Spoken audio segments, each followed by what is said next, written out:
पुलवामा इथं देशसेवेत असणाऱ्या सत्यवान शिंदे या सैनिकाच्या कुटुंबाला पंढरपूर तालुक्यातला ईश्वरवठा इथं मारहाण झाल्याची घटना घडली आहे।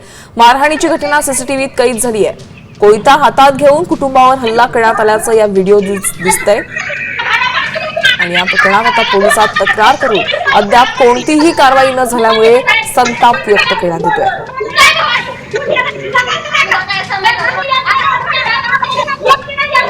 दोन मुलं अशी बाहेर म्हणजे गेली तरी त्यांच्यापासून आम्हाला धोका आहे आणि ते काय करतात असं कोयते हे घेऊन दम देतात, हल्ला करतात। मग फडणवीस साहेब आम्हाला न्याय द्यावा हीच आमची मागणी आहे, दुसरी काही सुद्धा नाही।